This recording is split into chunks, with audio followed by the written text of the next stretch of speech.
The morning sky over Valorum 7 burned red like a wound across the heavens. In the central square of the capital city, thousands of people stood in forced silence. Draxian soldiers lined every street corner, their angular faces expressionless beneath helmets that gleamed like polished obsidian. They held weapons that hummed with barely contained energy, ready to fire at the first sign of dissent. At the center of the square stood a wooden platform. It looked ancient and crude. Deliberately so. The Draxian Empire had technology that could kill in 1,000 painless ways. But they chose this method for a reason. They wanted everyone to see. They wanted everyone to remember. Ji-Woo stood on that platform with her hands bound behind her back. She was a small woman, barely reaching the shoulders of the Draxian guards who flanked her. Her dark hair hung loose around her face, and her simple dress moved gently in the morning breeze. She looked like what she was, a schoolteacher, someone who spent her days with children and books, someone who believed in kindness. That kindness had brought her here.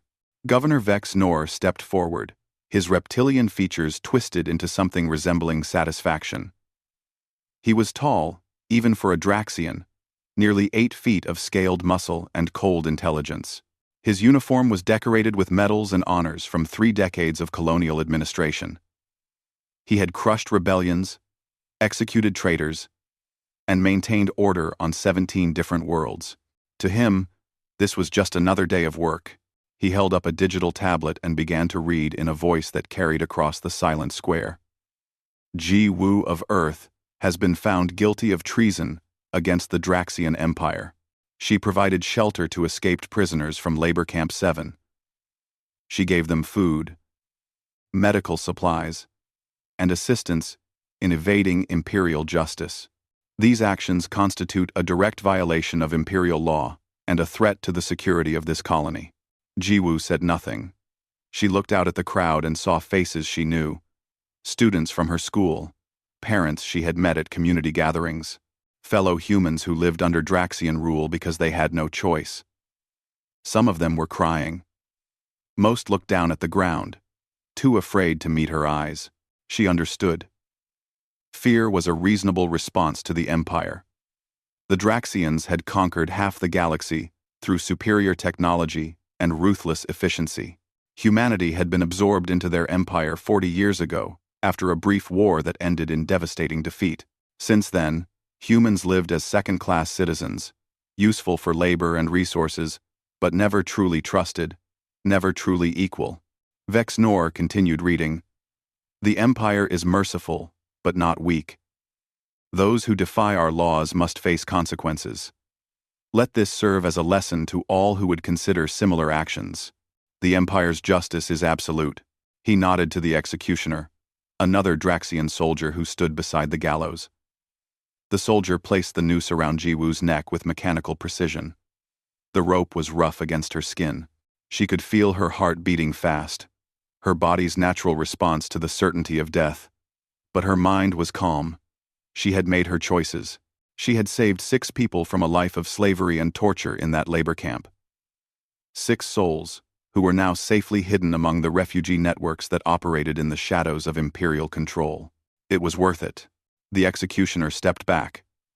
Vex Nor raised his hand, ready to give the signal. The crowd held its breath.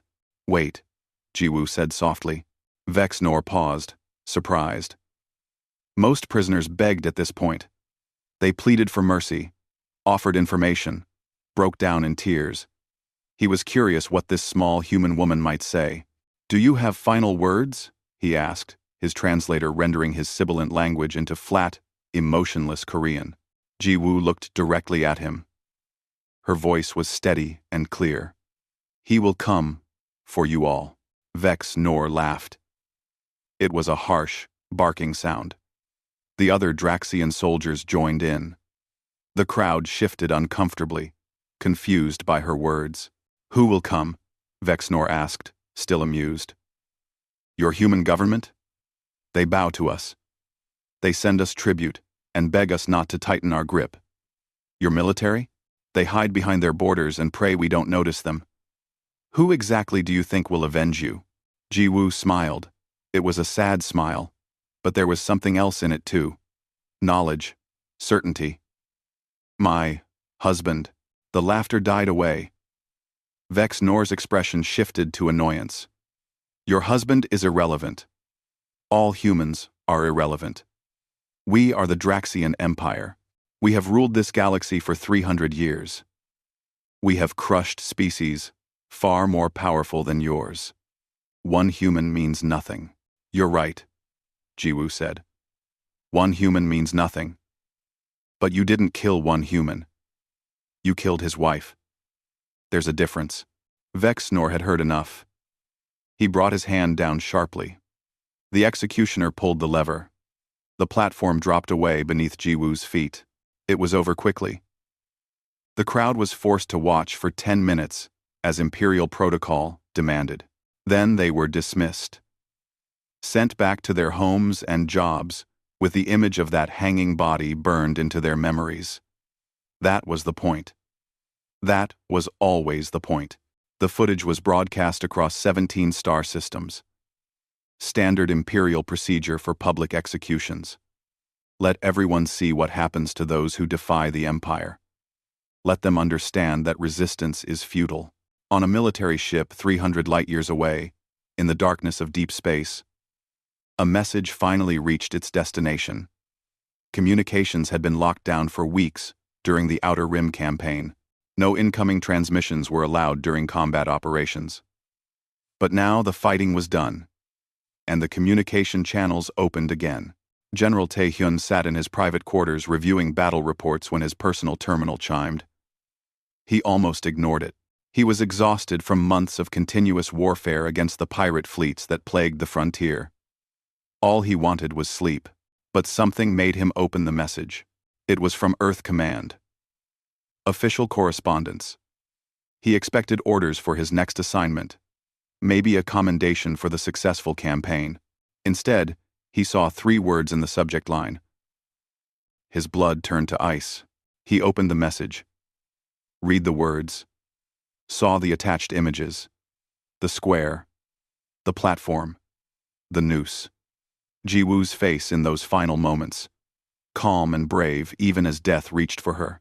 The report was clinical. Date. Time. Location. Charge. Sentence carried out. As if she were just another statistic. As if she were nothing. Tae-hyun sat without moving for 3 hours. His officers checked on him twice, concerned by his silence. He sent them away without explanation. His hands rested on the desk, perfectly still. His face showed nothing. Inside, something fundamental was breaking apart and reforming into something new, something cold and sharp and utterly focused. When he finally stood, he began making calls. Not to Earth Command. Not to request orders or seek permission. He called his oldest friends, his most loyal officers, the ones who had fought beside him for decades, the ones who would follow him anywhere. His voice was calm when he spoke to them. But every one of them heard the undertone. They knew what it meant. They had all served under Tae-hyun long enough to recognize what was about to happen. Admiral Dae-jung answered from his carrier ship. General? What's wrong? Tae-hyun's response was simple. They killed Jiwoo. Prepare your fleet. We're going to war. The calls went out in the middle of the night, across a dozen different ships scattered throughout the Outer Rim. Each one reached an officer who had served under General Tae-hyun for years. Each one carried the same message. Each one received the same response. Admiral Dae-jung was the first. He commanded the carrier fleet, 5 massive ships that could each launch 200 fighters.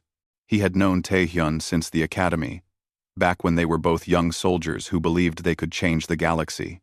He had met Jiwoo at their wedding 15 years ago. She had been kind to him, treating him like family rather than just another military officer. When Tae-hyun told him what happened, Dae-jung felt his jaw tighten. 48 hours. I need to gather everyone. You'll have my ships. All of them. Read. All. Rever. Next was Colonel Hae-jin.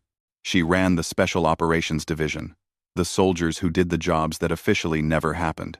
She was small and quick, the kind of person who could slip past security systems and take out targets before anyone knew she was there. She owed her life to Tae-hyun twice over. He had pulled her out of an ambush during the colony wars.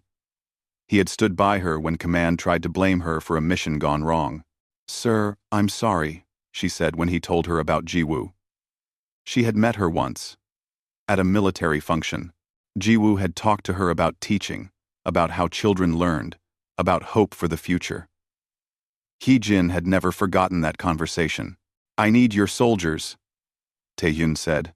"You have them." "Where are we going?" Rubber.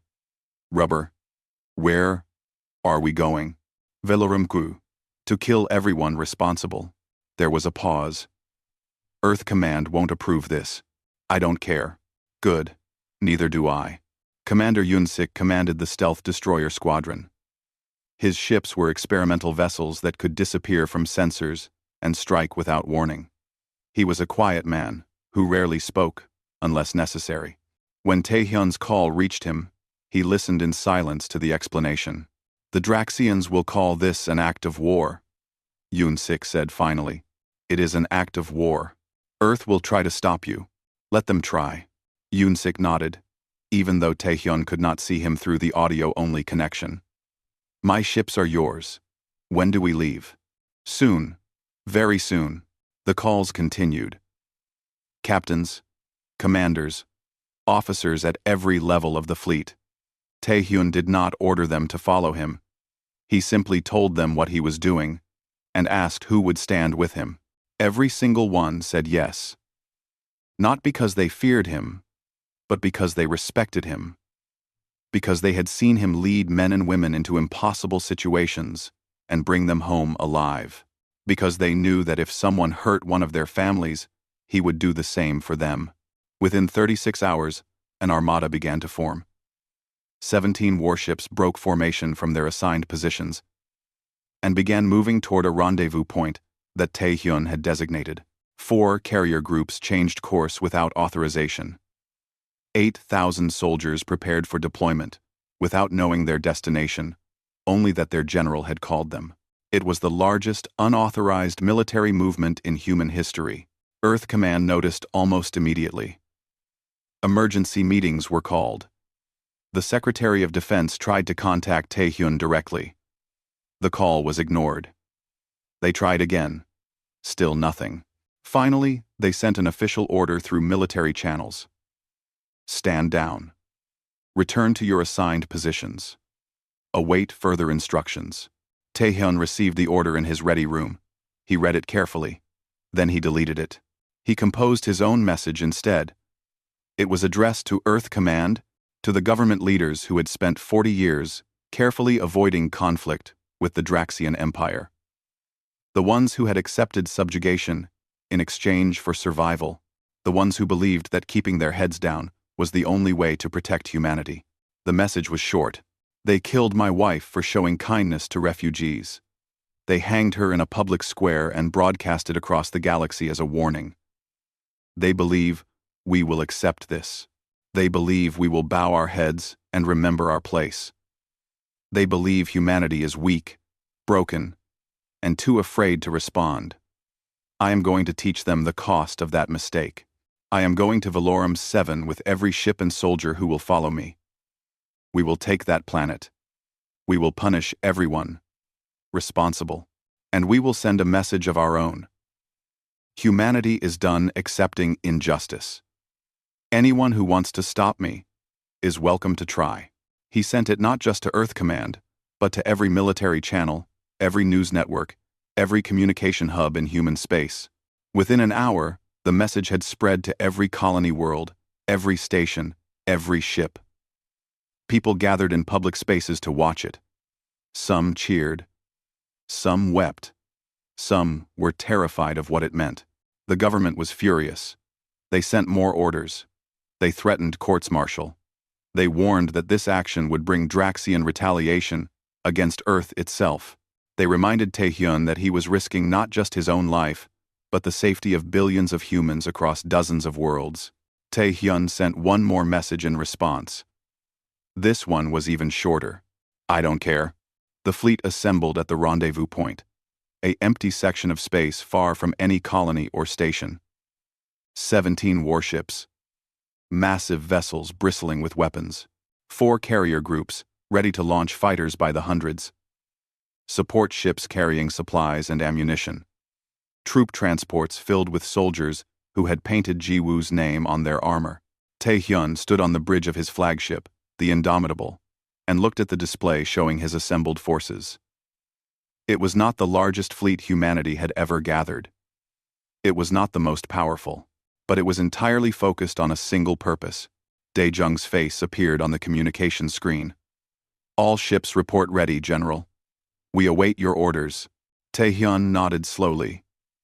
Set course for Valorum 7. Maximum speed. We arrive in 6 days. The Draxians have a full garrison there. Orbital defenses. Ground forces. We'll be outnumbered. I know. They'll send reinforcements once they realize what we're doing. I'm counting on it. Dae-jung smiled grimly. Then let's give them something to remember. The fleet jumped to hyperspace, leaving streaks of distorted light in their wake. Across human space, people watched the news broadcasts and wondered what would happen next. Would Tae-hyun succeed? Would the Draxians destroy him? Would Earth itself be punished for his actions? On Valorum 7, Governor Vex Nor received the first reports of the approaching fleet. He was in his office, reviewing mining outputs and productivity reports. The news barely registered as important. A human fleet? Coming here? It made no sense. Humanity did not attack the Empire. They knew better. He sent a dismissive message to his military commander. Deploy the orbital defenses. Send a warning to the approaching ships. If they do not turn back, destroy them. The military commander, a veteran officer named Kalsin, was less confident. Governor, the fleet is substantial. 17 warships is not a small force. They are human ships, Vex Nor said. Inferior technology, poorly trained crews. They will scatter at the first sign of real resistance. And if they don't, Vex Nor turned his cold eyes on the commander. Then we will kill them all and send their bodies back to Earth as a reminder. The Empire does not fear humanity. We never have. We never will. Kalsin bowed and left to prepare the defenses. But something in his gut told him this was different. He had fought humans before. During the conquest, 40 years ago, they had been fierce then, desperate and dangerous even in defeat. He wondered if that desperation had returned. On the Indomitable, Tae-hyun stood alone in his quarters. He held a small photograph, one of the few personal items he kept. It showed Ji-woo smiling at the camera, her hair pulled back, her eyes bright with life. It had been taken on their last day together, before he deployed. She had made him promise to come home safe. He had failed to keep that promise. He had been away, fighting pirates in the darkness of space, while she died alone in a public square. I'm sorry, he whispered to the photograph. I should have been there. I should have protected you. But apologies would not bring her back. Nothing would bring her back. All he could do now was make sure her death meant something. Make sure the people responsible understood what they had done. Make sure the galaxy knew that humanity was not weak, not broken, not afraid. The fleet continued its journey through hyperspace. 6 days of preparation and planning before the real work began. Tae-hyun spent those days reviewing every detail of the Valorum 7 defenses, finding weaknesses, developing strategies. He barely slept. He barely ate. He existed in a state of cold, focused rage that his officers had never seen before. This was not the general they knew. This was something else, something harder and more dangerous. Something that would not stop until the job was done, no matter the cost. The fleet dropped out of hyperspace at the edge of the Valorum 7 system. Alarms immediately began sounding on every Draxian vessel and station. The orbital defense platforms locked their weapons onto the approaching ships. Fighter squadrons launched from the military base on the planet's surface. The Draxian destroyer squadron, moved into defensive formation. Governor Vexnor stood in his command center, watching the tactical display. 17 human ships faced 3 orbital platforms, 5 destroyers, and countless ground-based weapons. The numbers favored the Empire. They always did. "Open a channel to the human fleet," he ordered. The communication officer complied. Vexnor's face appeared on every human ship, his scaled features arranged in an expression of contempt. "Human vessels, you are in violation of Imperial space. Turn back immediately, or be destroyed. You have 1 minute to comply." On the bridge of the Indomitable, Taehyun looked at the image of Vexnor. This was the man who had ordered Jiwoo's execution. This was the man who had stood on that platform and watched her die. This was the man who needed to pay. "Open channel," Taehyun said quietly. His communication officer activated the link. Taehyun's face appeared on every screen in the Draxian command network. His voice was calm, almost conversational. "Governor Vexnor. Nor, 6 days ago, you executed my wife. You hanged her in a public square for the crime of showing mercy. Today, I'm here to collect payment for that mistake." Vexnor laughed. "You are one human with a small fleet. I have an entire garrison, orbital defenses, and the full might of the Empire behind me. You will die here, and your death will serve as a lesson to any other humans who think they can challenge us." "Maybe," Taehyun said. "But you'll die first." The channel cut off. Taehyun turned to his tactical officer. "Begin operation." What happened next would be studied in military academies for generations. Commander Yoon-sik's stealth destroyers had arrived in the system 3 days earlier. They had been hiding in the asteroid field at the system's edge, invisible to Draxian sensors. While the Empire prepared to fight the main fleet, Yoon-sik's ships were already moving into position around the orbital platforms. The platforms were massive structures, each one capable of destroying a warship with a single sustained barrage. They were heavily armored and shielded. A direct assault would be suicide. But Taehyun had not planned a direct assault. 6 months ago, during a diplomatic function, Jiwoo had met a Draxian engineer who worked on the platform maintenance crews. The engineer had been kind to her, one of the few Draxians who treated humans with respect. They had talked about architecture and design. The engineer had mentioned, casually, that the platforms had a weakness. Their internal power conduits were accessible through maintenance hatches that were not as well protected as the main structure. Jiwoo had mentioned this to Taehyun during one of their few conversations while he was deployed. He had filed the information away, never thinking he would need it. Now, it was the key to everything. Yoon-sik's soldiers had infiltrated the platforms through those maintenance hatches. It had taken them 2 days of careful work to plant charges at critical points throughout the internal structure.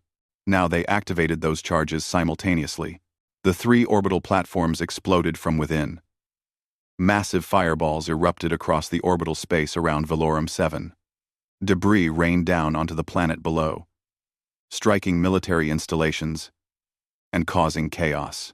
The Draxian defenders watched in horror as their primary defense system was destroyed in seconds. Before they could recover, Taehyun's fleet launched their attack. The carriers released their fighters, hundreds of small craft that swarmed toward the Draxian destroyer squadron. The destroyers tried to respond, but they were still reeling from the loss of the platforms. Their formation was broken, their coordination shattered. Then the second surprise hit them. The human ships fired a new weapon, something the Draxians had never seen before. Quantum disruption missiles. They phased through shields as if the barriers did not exist, materializing inside the enemy ships before detonating. The Draxian destroyers did not stand a chance. One by one, they exploded from within, their hulls torn apart by weapons they could not defend against. In less than 10 minutes, the Draxian orbital defenses were completely destroyed. Governor Vexnor stared at his tactical display in disbelief. This was impossible. Humans did not have this kind of technology. They did not have this kind of tactical skill. They were supposed to be weak, frightened, easy to control. "Get me reinforcements," he screamed at his communication officer. "Contact the nearest Imperial fleet. Tell them we are under attack." But Taehyun had planned for that too. Jamming signals blanketed the entire system, blocking all long-range communications. The Draxians could send messages, but they would take hours to reach the nearest Imperial forces. By then, it would be too late. The human fleet moved into orbital bombardment position. Taehyun did not target civilians. He was not here to massacre innocents. His targets were military installations, the garrison headquarters, the government complex where Vexnor cowered. Precision strikes destroyed anti-aircraft batteries and troop positions. Then Colonel Haijin's Special Operations Forces launched. They descended in atmospheric assault pods, armored containers that burned through the atmosphere like meteors. The pods crashed into the streets of the capital city, and soldiers poured out ready for battle. The Draxian ground forces tried to mount a defense. They had 15,000 troops, well armed and trained. But they had never fought humans who were truly angry. They had never faced soldiers who fought not for territory or resources, but for revenge. The battle was brutal. Street by street, building by building, the humans advanced. Haijin's soldiers moved with precision and fury. They knew every tactical advantage, every weakness in the Draxian defenses. More importantly, they fought with a purpose that the Draxians could not match. Every soldier in that assault force wore Jiwoo's name on their armor. Every one of them knew why they were there. The Draxian garrison began to collapse. Some soldiers tried to surrender. Haijin accepted their surrender but placed them under heavy guard. Others tried to flee. They were hunted down. Within 6 hours, the capital city was under human control. Governor Vexnor barricaded himself in the Capitol building with his remaining personal guard. He sent desperate messages to anyone who might receive them. He offered territory, resources, anything. No one responded. The jamming signals were still active, and even if they were not, no one was coming to save him. Taehyun landed at the main spaceport with a single platoon of soldiers. He walked through the city streets, past burning buildings, and defeated Draxian troops. Citizens watched from windows and doorways, human and alien alike, uncertain what to think. Some of the humans cheered. Most stayed silent, afraid of what might come next. The Capitol building was a massive structure of stone and steel. Vexnor's guards had sealed all entrances and prepared defensive positions. They had heavy weapons and plenty of ammunition. It should have been a fortress. Taehyun walked up to the main entrance and placed a single charge on the door. The explosion blew it inward, and his soldiers poured through. The fighting was short and one-sided. The Draxian guards were good soldiers, but they were defending a man who had no honor, and they knew it. Many threw down their weapons rather than die for Vexnor. Taehyun found the governor in his personal office on the top floor. Vexnor stood behind his desk, holding a pistol with shaking hands. His scaled face was slick with fear. All his arrogance was gone. He was just another person facing death and finding himself unprepared. "General Taehyun," Vexnor said, his voice trembling. "We can negotiate. The Empire will pay reparations. We can establish new treaties. Surely we can find a peaceful solution." Taehyun walked forward slowly. His soldiers flanked him, weapons ready. "Did you offer my wife a peaceful solution? She was guilty of crimes against the Empire. She helped refugees, people who were being worked to death in your labor camps. That was her crime." Vexnor's pistol wavered. "The Empire has rules, laws, order, must be maintained. Your order is maintained through fear and death. You hang people in public squares to remind others of their place. You rule through terror." Taehyun stopped a few feet from the desk. "Did my wife beg for her life?" Vexnor swallowed hard. "No, she did not." "Did she show fear?" "She was calm. She accepted her fate with dignity." Taehyun nodded slowly. "Good. That was the woman I loved, brave until the end. He looked directly into Vexnor's eyes. Now, it's your turn. Will you show the same courage? Or will you beg? The pistol fell from Vexnor's hand. He did beg.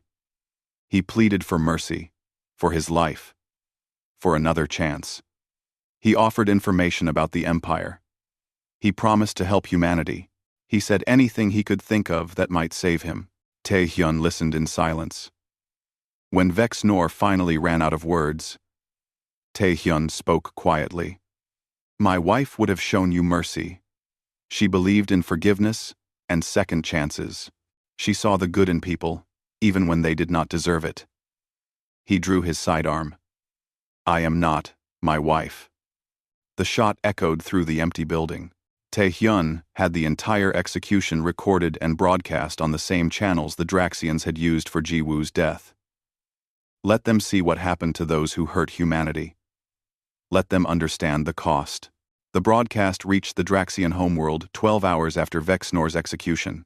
The Imperial Council watched in stunned silence as the footage showed their governor begging for his life before being shot by a human general. The images of the destroyed orbital platforms, the burning garrison, the defeated troops, all of it played out on screens throughout the Empire's capital. For 300 years, the Draxian Empire had been the dominant power in this region of the galaxy. They had conquered 17 species. They had crushed countless rebellions.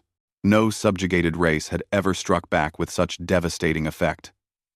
And now, a single human, motivated by personal loss, had destroyed an entire colonial garrison in less than a day. The council convened an emergency session. 12 members sat in their high chamber, representatives of the oldest and most powerful families in the empire. They argued for hours about the appropriate response. Some called for caution, worried that escalation might spark a wider conflict. Others demanded immediate and overwhelming retaliation. High Counselor Rex Thor, the eldest and most influential member, finally called for silence. He was ancient, even by Draxian standards. His scales dulled with age, but his eyes still sharp and calculating. He had guided the Empire through 2 major wars and dozens of smaller conflicts. He understood power and how to maintain it. This cannot stand, he said, his voice rasping but firm. If we allow this human to attack us without consequence, every subjugated species will see it as weakness. Rebellions will spread across our territories. Our empire will crumble from within. He looked around the chamber. We must make an example, not just of this general, but of all humanity. They must learn that defiance brings only destruction. The council voted unanimously. The decision was made. Humanity would be punished. The Fifth Armada was the Empire's hammer, kept in reserve for the most serious threats. It consisted of 100 warships, the finest vessels the Draxians could produce, tens of thousands of soldiers, hundreds of fighters, weapon systems that could level cities from orbit. It was commanded by Grand Admiral Torvex, a military genius who had never lost a battle. He had crushed 17 rebellions across a dozen worlds. His reputation alone was enough to make entire planets surrender, without a fight. Torvex received his orders in his private chambers aboard the flagship Dominator. He read them carefully, his expression unreadable. Then he called his senior officers to a briefing. We are to proceed to human space, he told them, displaying a star map on the holographic projector. We will destroy the fleet of this General Tae-hyun. Then we will proceed to the human colony worlds and destroy them one by one until Earth surrenders completely. The Council has authorized total war. There will be no negotiations, no mercy. End quote. One of his captains, a younger officer named Veses Kari, raised a concern. Admiral, the human fleet destroyed our garrison at Valorum 7 with unexpected efficiency. Should we not be cautious? Torvex's eyes narrowed. They achieved surprise through trickery and new weapons. We will not be surprised. We have superior numbers, superior technology, and superior training. The humans will break when they see the full might of the Empire. He gestured at the display. We leave immediately. The Fifth Armada will show these humans what real power looks like. The massive fleet departed the next day. 100 warships, moving in perfect formation through hyperspace, heading toward human territory. It was the largest military operation the Empire had launched in 50 years. The message was clear. Humanity had crossed a line. And now, they would pay the price. On Valorum 7, Tae-hyun received intelligence about the approaching armada. His sources within the captured Draxian facilities had managed to access their military network before the Empire locked it down. The news was not good. 100 ships against his 17. Overwhelming numerical superiority. Any conventional military strategist would call this an unwinnable fight. Lieutenant Yoonji, his chief intelligence officer, stood in the tactical room with him. She was young but brilliant, capable of seeing patterns that others missed. She had studied every Draxian military operation for the past 20 years, looking for weaknesses and tendencies. They'll expect us to run, she said, studying the data. Standard doctrine when facing superior numbers is to retreat and regroup. They'll be prepared for a chase. We're not running, Tae-hyun said. I know. So what do? We can't fight them head-on. They'll obliterate us. Tae-hyun looked at the star charts displayed on the wall, his eyes fixed on a region of space near Valorum 7, a place marked with hazard warnings. The Corvin Nebula. It was a massive cloud of ionized gas and dense particles, known to disrupt sensors and communications. Ships avoided it because navigation was dangerous and combat was nearly impossible. We fight them here, he said, pointing to the nebula. In the clouds where their numbers mean nothing. Yoonji's eyes widened as she understood. Guerrilla tactics, hit and run. Use the nebula to hide between strikes. Exactly. They want a decisive battle. We'll give them chaos. Instead, over the next 3 days, Tae-hyun's fleet moved into the Corvin Nebula. They established hidden positions throughout the cloud, using the dense gas as cover. Mines were seeded along the most likely approach routes. Drones were programmed with sophisticated hacking software, ready to infiltrate Draxian computer systems. Every ship in the human fleet prepared for the fight of their lives. Admiral Dae-jung coordinated the carrier groups, positioning them deep in the nebula where they could launch fighters without being detected. Commander Yoon-sik's stealth ships scattered throughout the cloud, ready to strike from unexpected angles. Colonel Hee-jin prepared boarding teams, soldiers ready to capture or sabotage enemy vessels. The Fifth Armada arrived at the nebula 3 days later. Grand Admiral Torvex looked at the sensor readings with annoyance. The nebula was a perfect hiding place for the humans. Standard tactics would be to wait them out, blockade the exits, and force them to either surrender or starve. But his orders were clear. Destroy them quickly and move on to the human colonies. The Council wanted a message sent, and sitting outside a nebula for weeks would not achieve that. We go in, Torvex ordered. Full fleet advance, combat formation. Destroy any human vessel you encounter. His officers exchanged worried glances but obeyed. The Fifth Armada entered the Corvin Nebula in tight formation, confident in their superior numbers and firepower. The ionized gas immediately disrupted their sensors, reducing visibility and making coordination difficult. But they pressed forward, expecting to find the human fleet cowering in the depths. Instead, they found hell. The first wave of attacks came from nowhere. Human fighters appeared from the gas clouds, launched missiles at close range, and vanished before the Draxians could respond. 3 destroyers exploded in the first 5 minutes. Then mines detonated throughout the formation, carefully placed to cause maximum damage. Chaos spread through the Draxian lines. Torvex tried to maintain order, but the nebula made communication nearly impossible.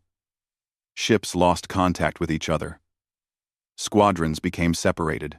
The tight formation that was supposed to be their strength became a vulnerability as ships collided or fired on their own forces by mistake. Commander Yoon-sik's stealth destroyers materialized behind the Draxian flagship, fired full broadsides, and disappeared back into the gas before the shields could be raised. The Dominator took heavy damage, its bridge crew thrown from their stations by the impacts. Torvex pulled himself up, blood running from a cut on his head, and screamed orders that no one could hear through the interference. The battle lasted 3 days. 3 days of chaos and confusion, of sudden attacks and desperate defense, of ships burning in the clouded darkness. The Draxians tried repeatedly to form up and fight properly, but Taehyun never gave them the chance. His fleet was everywhere and nowhere, striking from unexpected angles and vanishing before the Empire could bring its superior numbers to bear. Hacked drones infiltrated Draxian computer systems, turning their own weapons against them. Boarding teams captured key vessels and used them to attack their former comrades. Human fighters used the gas clouds as cover, appearing suddenly to destroy engines or weapon systems before the Draxians could react. By the end of the 3rd day, 70 ships of the 5th Armada were destroyed or disabled. Torvex, desperate to save what remained of his fleet, tried one final push toward the human position. Colonel Hagen's special forces had been waiting.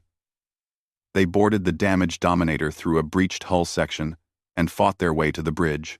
Torvex died fighting, his pistol in hand, refusing to surrender even when defeat was certain. His last transmission to the surviving ships was simple: retreat. Save yourselves. The remnants of the 5th Armada, barely 30 ships, fled the nebula in disarray. They had come to crush a rebellion, and instead had been torn apart by a smaller force using tactics they had never encountered. It was the worst military defeat in the Empire's history. News of the 5th Armada's destruction spread across the galaxy like wildfire. The Draxian Empire, which had seemed invincible for 3 centuries, had been humiliated by a human general and his small fleet. The broadcasts showed burning warships, the debris of the once mighty armada floating in the Corvan Nebula, and most damaging of all, footage of Draxian soldiers surrendering to human forces. The Empire was in crisis. Not because of military losses, though those were severe, but because of what those losses represented. Other subjugated species watched and began to wonder. If humans could fight back successfully, why couldn't they? If the Empire's military could be defeated, maybe the Empire itself was not as invincible as it claimed. Rebellions sparked on 6 different worlds within a week. The Velkari, a reptilian species that had been conquered 50 years ago, attacked their Draxian overseers and seized control of 3 industrial planets.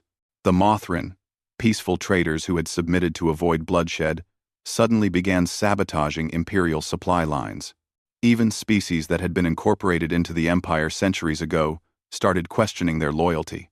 The Imperial Council convened an emergency session. High Counselor Rex Thor looked older than ever, his scales dull with stress. The holographic display in the chamber showed reports from across the Empire, each one bringing more bad news. The structure they had built so carefully over generations was beginning to crack. "We must end this," Rex Thor said finally, "before it spreads further. We offer the humans peace terms.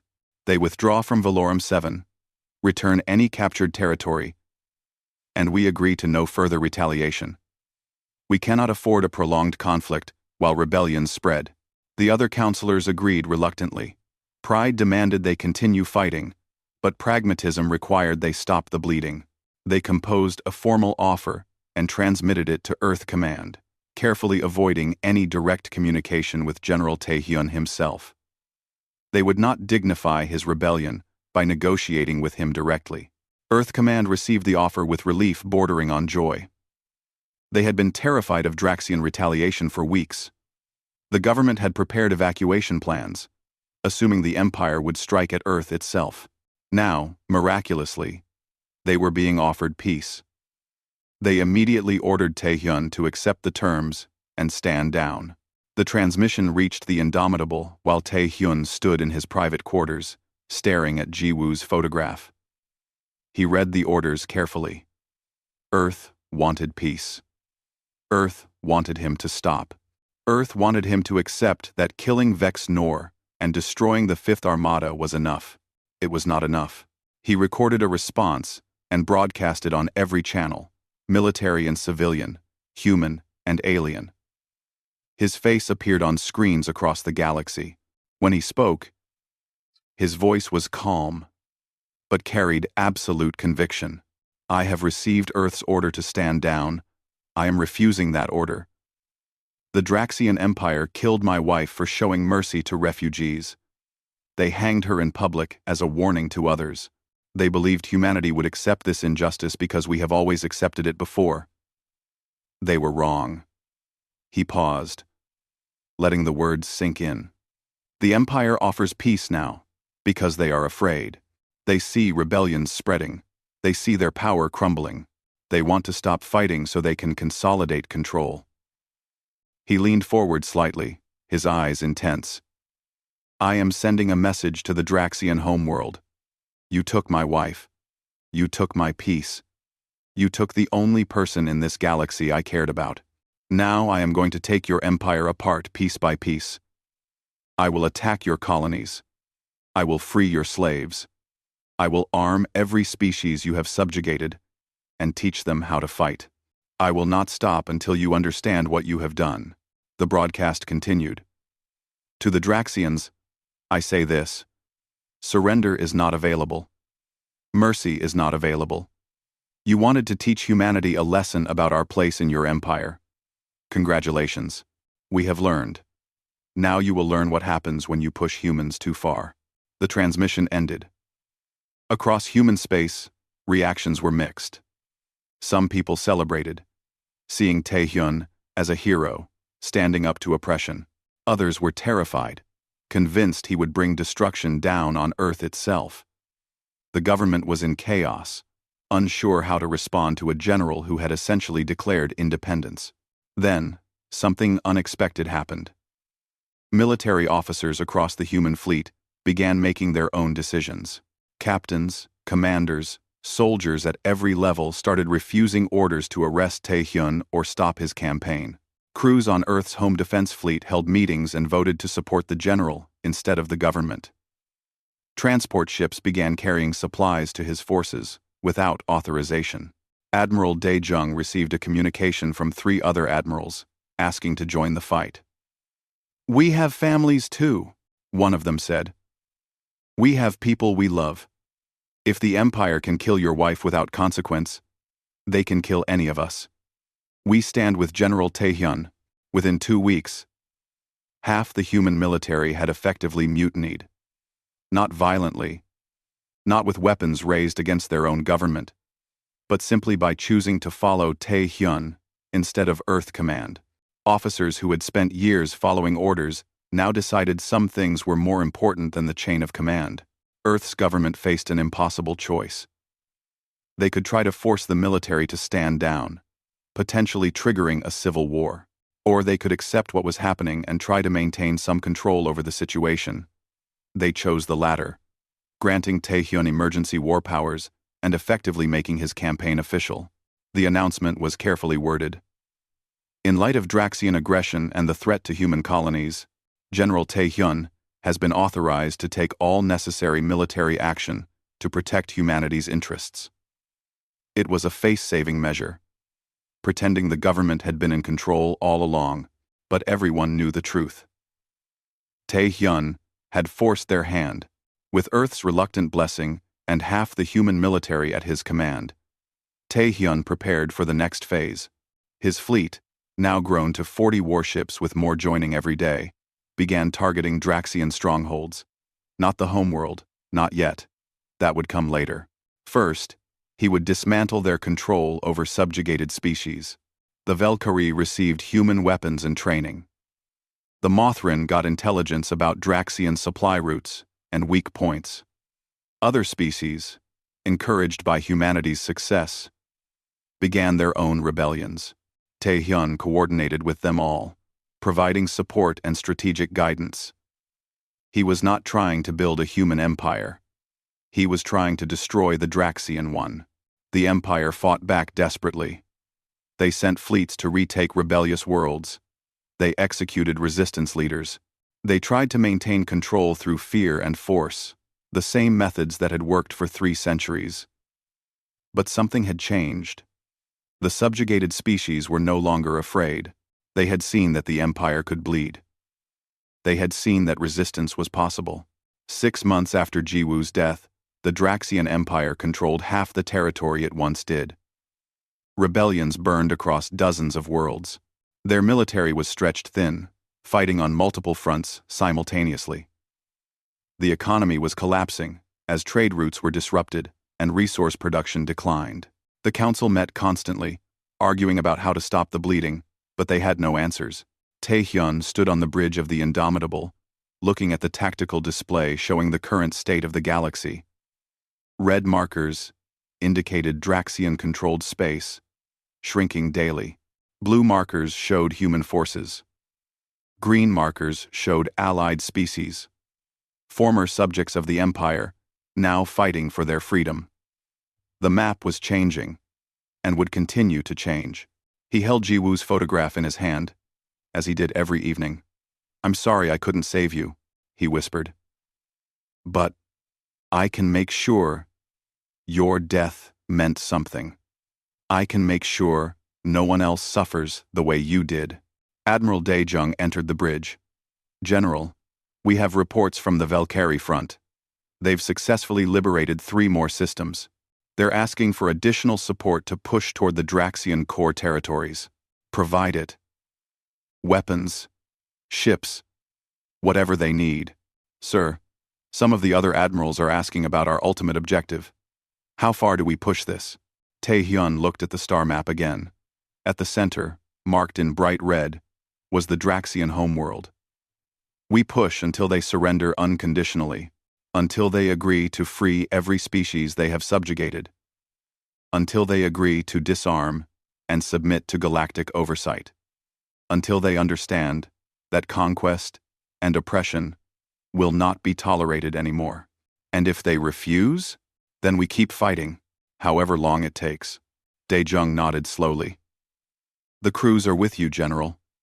They believe in what we're doing. But some are asking about after. What happens when this is over? What does humanity become?" It was a good question. Taehyun had spent 6 months focused on destruction and revenge. He had not thought much about what came after, but he thought about it now. Standing in the quiet of his bridge, with Jiwu's photograph in his hand, "We become what she would have wanted us to be," he said finally. "Not conquerors, not oppressors, but protectors. We make sure that what happened to her never happens to anyone else. We build a galaxy where kindness is not punished and mercy is not a crime." "That's a beautiful goal, sir, but it's going to be hard to achieve." "I know, but nothing worth doing is easy." Taehyun put the photograph back in his pocket. "Send word to all fleet commanders. We advance on the Draxian core systems tomorrow. It's time to finish this." The transmission went out across the human fleet and to all allied forces. Tomorrow they would push toward the heart of the Empire. Tomorrow they would take another step toward ending 3 centuries of Draxian dominance. Tomorrow they would continue the war that began when an empire made a fatal mistake. They killed an innocent woman and awakened the fury of the man who loved her. The galaxy would never be the same. The age of the Draxian Empire was ending, and from its ashes, something new would emerge. Something built not on fear and conquest, but on justice and cooperation. It would be a difficult birth, paid for in blood and sacrifice, but it would be worth it. Jiwu had died trying to help people. Now, her death was helping millions. That would have to be enough.